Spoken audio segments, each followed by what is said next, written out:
नगरपालिका आणि नगरपरिषद निवडणूक निकालात महाराष्ट्रात शिवसेना शिंदे गटाला अभूतपूर्व यश मिळाल्यामुळे मिरजेत शिवसेना शिंदे गटाच्या वतीने फटाके वाजवून जल्लोष साजरा करण्यात आलाय। महाराष्ट्रासह सांगली जिल्ह्यात विटा आणि शिराळा या ठिकाणी सत्ता मिळवले तर अनेक ठिकाणी नगरसेवक निवडून आलेत।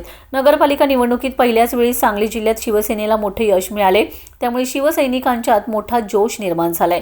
त्यामुळे शिवसेनेचे महानगर प्रमुख प्राध्यापक मोहन वनखंडे यांच्या मार्गदर्शनाखाली मिरजेतील महाराणा प्रताप चौकात जल्लोष करण्यात आलाय। आगामी महानगरपालिका निवडणुकीत सुद्धा यश मिळेल असा विश्वास यावेळी व्यक्त करण्यात आलाय। यावेळी विकास सूर्यवंशी, सागर वनखंडे, गजानन मोरे, श्रेयस गाडगीळ यांच्यासह पदाधिकारी मोठ्या संख्येने उपस्थित होते।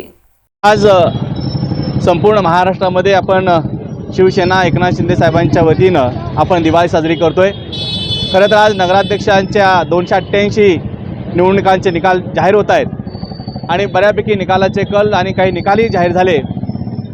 या माननीय एकनाथभाई शिंदेंच्या नेतृत्वाखाली महाराष्ट्रामध्ये जवळजवळ 60 नगरपालिकेमध्ये नगराध्यक्ष पदाचे आणि सत्तेमध्ये आपण विजयी झालेलो आहोत।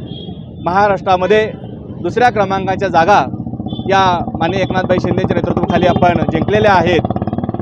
आणि त्याचबरोबर सांगली जिल्ह्यामध्ये प्रथमतःच म्हणायला लागेल की 2 नगराध्यक्ष आणि विट्याची सत्ता आपण जी आहे ती नगराध्यक्ष जरी थोड्या मतात हुकला असला तरी आम्ही तिथं मेजॉरिटी घेतलेली आहे।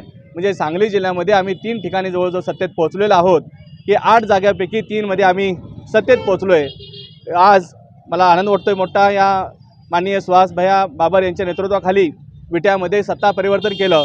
जवळजवळ 27 पैकी 22 जागा नगरसेवक आणि नगराध्यक्ष खूप लीडवर घेतली।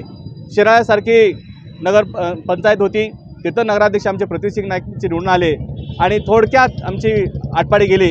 अन्यथा सांगली जिल्ह्यामध्ये 3 नगराध्यक्ष घेऊन शिवसेना मोठा जिल्ह्यातला 1 क्रमांकाचा पक्ष झाला असता, परंतु आमच्या 2 जागा घेऊन, जशा भाजपच्या 2 आलेल्या आहेत नगराध्यक्ष पदाचे, शिवसेनेचे 2 आहेत, राष्ट्रवादी 1 आहे, काँग्रेस 1 आहे आणि खासदार संजय काकांचं 1 आहे। म्हणजे आम्ही आत्ता सत्तेच्या मध्ये बरोबरीने चाललो आहे। येणाऱ्या महापालिकेमध्ये सुद्धा आम्हाला तशाच पद्धतीचा वाटा शिवसेना माननीय एकनाथ शिंदेंच्या नेतृत्वाखालच्या आमच्या सर्व शिवसैनिकांना मिळाला पाहिजे। अशा पद्धतीने आमचे शिवसैनिक पुन्हा महापालिकेमध्ये आम्ही तशाच पद्धतीचा जल्लोष करण्यासाठी, विजयी होण्यासाठी माननीय एकनाथभाई शिंदे नेतृत्वाखाली काम करू आणि या महापालिकेवर महायुतीचा आणि शिवसेनेचाच महापौर बसेल अशा पद्धतीची आम्ही आशा व्यक्त करतोय। आम्ही सगळे शिवसैनिक आणि आमच्या सांगली जिल्ह्यातले सगळेच शिवसैनिक खूप आनंदाने आज भारावलेले आहोत। माननीय एकनाथभाई शिंदे आणि असणारे आमचे संपर्क प्रमुख राजेश दादा क्षीरसागर असतील, संपर्क मंत्री आमचे शंभूराज देसाई असतील आणि आमच्या सांगली जिल्ह्याचं ज्यांनी नेतृत्व करतायत आमदार सुहासभाई बाबर यांच्या नेतृत्वाखाली पुन्हा एकदा सांगली हा भगवा शिवमय करू अशी आम्ही ग्वाही देतो।